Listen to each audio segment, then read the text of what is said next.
And then the 1 seeds are back. We'll tell you why both have significant cause for concern as they commence their collision course for the Super Bowl. All that and more as we get up with you on a Football Friday starting right now. Here we go. We're presented by ESPN Bet Sportsbook, and we're as ready as you can possibly be. It is the best weekend of the football year. You know who we are? Let's dive right into it. Let's go. Divisional declarations. Oh, and Joe Fortenbaugh is here too.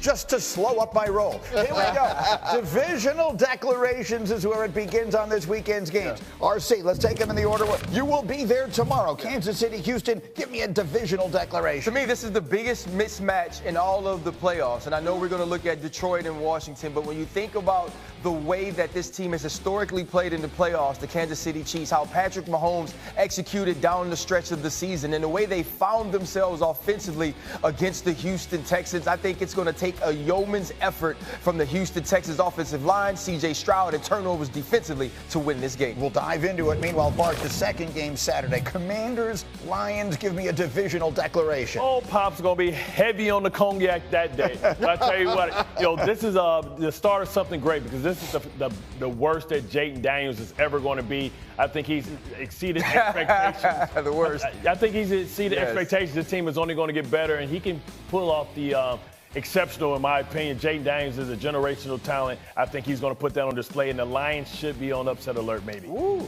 Graz. Speaking of which, let's go to a divisional declaration for the early game on Sunday, Rams and Eagles. I'm taking the Rams. I don't feel great about it. I think Matthew Stafford has a big game. Puka Nacua and Cooper Kupp each go over 100 yards receiving, and the Rams find a way to spring the upset in Philly. I don't know how, but that's what I'm picking. And that could set up Matthew Stafford in Detroit for the NFC Championship. Sure could. Boy, would that be delicious in a week. Meanwhile, speaking of unbelievable matchups, Mike T, it all concludes Sunday night. Give me a divisional declaration for Ravens and Bills. Sweetie, the punter should be deactivated. Jordan Stout, Sam Martin, don't dress for the game. Who's going to tackle Derrick Henry in this weather? They ran for 271 in the first matchup, and on the other side of the ball, Josh Allen at home, he's been unstoppable. I know they struggled running the ball in the first matchup, but you take away the run, the way this Bills offense has improved, to me, it's a high-scoring game with both teams struggled to tackle. Let's talk about what is at stake in this game, okay? Try and grasp what it is I'm telling you here, because I think this is an incredible statistic. The Buffalo Bills right now are first, and the Baltimore Ravens are second in the Super Bowl era for most wins over any 7-season span without making it to the Super Bowl. So just take that in for a moment. There has never been in the Super Bowl era a team that won more games than the Bills have won over the last 7 years. Can I make a point? Yeah. It's a Kansas City Chiefs stat. It is, but also, too, look at the quarterback of the other team that was up there. It was Peyton Manning. Right. A guy we were having these discussions about his greatness as it pertained to, equaling team success when it came to the Super Bowl. And so it shows you that you can still become an all-time great, still win the big game, even starting slowly as a team. Well, I've made that comparison with Lamar Jackson a million times. I mean, Lamar's got the two he has literally everything except for this. We all know what both these guys are missing. And you put it better than I could, so go ahead. When you define what is at stake for the quarterback. Yeah, this is a career-defining game before the legacy-defining game. Both of these quarterbacks had the exact same thing at stake. They've both been to AFC championships and lost to Patrick Mahomes. They've both shown you that during the regular season and in the playoffs at times that they could be great. But they haven't gotten the one thing that the best quarterback in football has right now, which is the championship. And so when these two face off, it's not about who's the MVP. It's about who shows up best for their team in that moment. And in winning this game, it gives you an opportunity to face the boogeyman, to face the one player that have kept both of you from reaching a point to where your name becomes immortal. And in order to do that, you have to beat, at least this year, the other best quarterback in football, and whether that be Lamar Jackson or Josh Allen. So that's the big picture, and we'll spend a lot of time this morning on the big picture. But let's start little picture. Dan Graziano, you are covering this game for us. There are two significant factors. One is Zay Flowers, and the other is the weather. Go. So Zay Flowers hasn't practiced this week. Missed last week's game with that knee injury. He could get out on the practice field today and be okay, but it doesn't sound very likely that he's going to be able to make it for this game. He's their top receiver. And what was the other thing? The weather? The weather. Yeah. I can give you a graphic to talk over. It's A35. You don't have to do that. Tell me what you are anticipating. Poor Dan. Anticipating being cold. This is what's going to happen to you. A35, Cindy. Here you go. Yeah, so that's not great. bad. The real feel is -3, Ryan. That's not bad, though. Dan's built for that. Yeah, I'll be fine. I'm not worried about that. But the Ravens are. Look, they haven't been able to practice outside yet this week because their fields are frozen. So it's cold in Baltimore, too. But what John Harbaugh's done is he's brought them in the field house to practice. He's opened all the doors. He's got big fans blowing the cold air in from the outside. I talked to Roquan Smith. He said it got down to 35 in the field house yesterday. So they feel like they're preparing the best they can. All right, let's talk about both those things. Starting with the weather, does it favor one side or the other? I don't think so. These are two mentally tough and physically tough teams as well.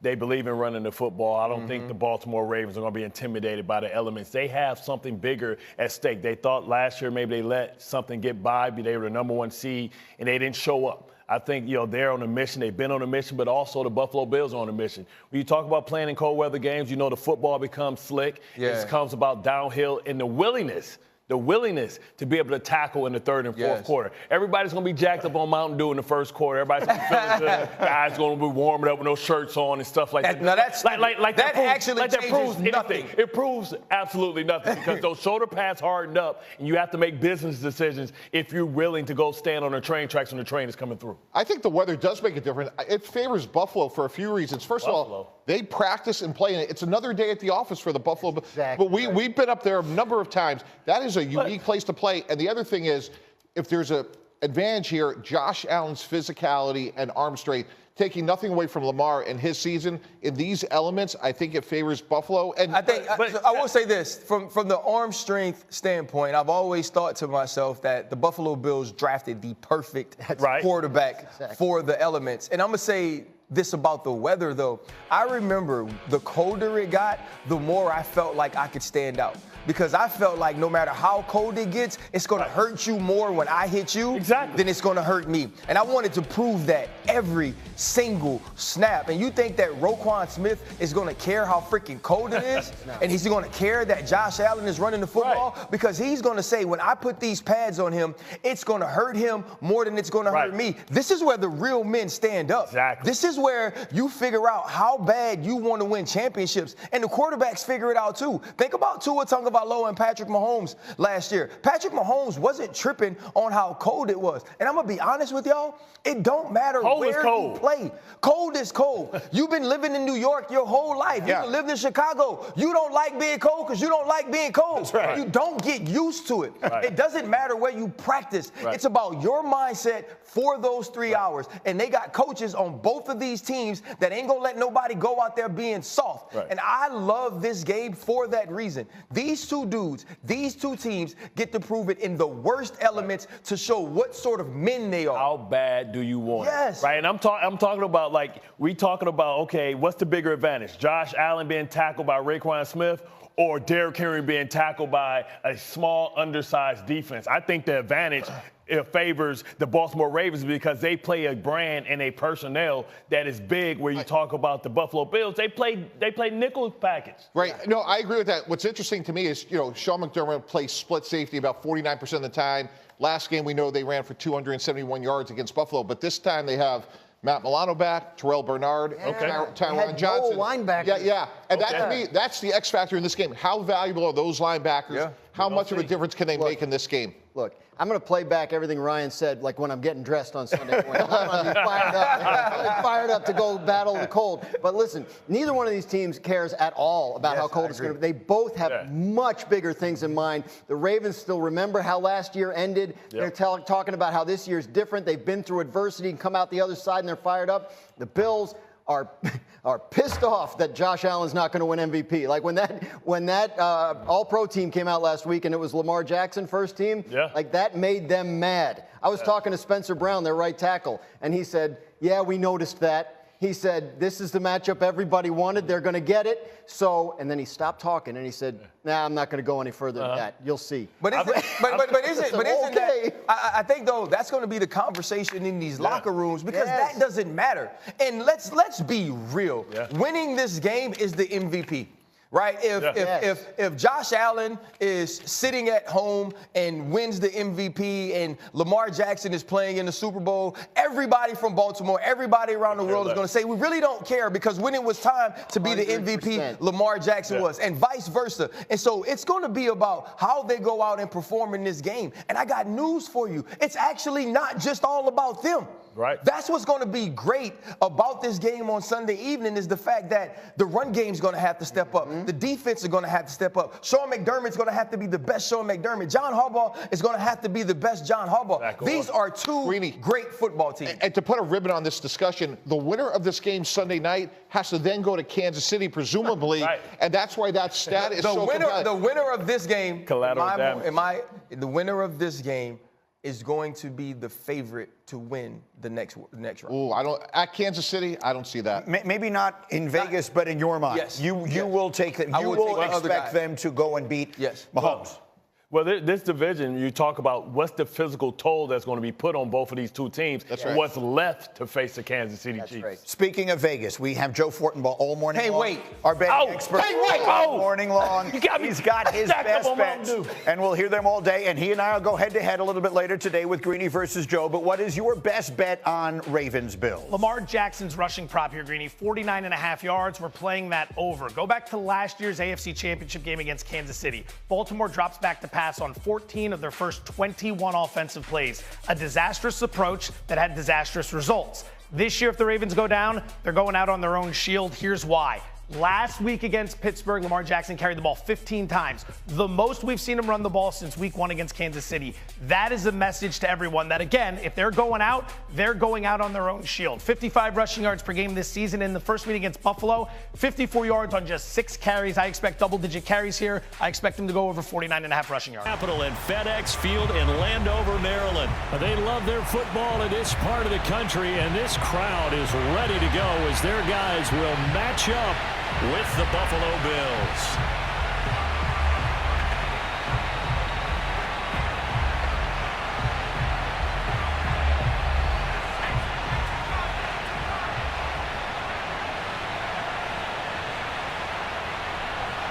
Two teams more than ready to get this one started, and we are underway from FedEx Field.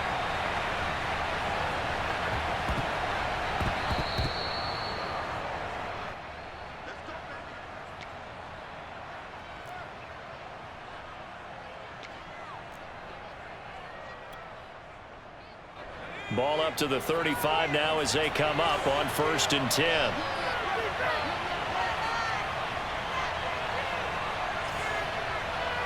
And they'll try again 2nd and 10. They'll fake the handoff. Now Smith. And he's taken down. This will be a Brown sack. Okay, you know my bias is about to come out here. A lot of people think that the offense is just moving in the wrong direction. I'd say they're moving in the right direction because the defense is pushing them back. Former defensive guy. Now, as a quarterback 3rd and long, you really got to rally the troops here, don't you? Yeah, you're doing a big way, and what else do you have to look out for? More pressure coming at you because it seems to be working pretty well. 3rd and long, it's Smith escaping the pressure right. Slings this deep. This is caught inside the 15. And he takes it in. Touchdown, Washington. Bringing it out of his end zone, Isaiah. And all deep in his own territory. He coughs up the football. That's what it is, baby. That's and what he will score. Touchdown, Washington. John Bates. Excellent work there to get in on the touchdown run. And Washington has tied the ball game with the extra point still to come. Now it's Hopkins to add the extra point. And with that, his guys take the lead here by a point. A pretty decent game. Other quarterbacks, they have a hard time getting past it and often put the ball up for grabs the rest of the ball game. And a productive gain out to the 14 after starting at the 7. It's a gain of 7. 7 yards the pickup there. 3 yards remain for 2nd down.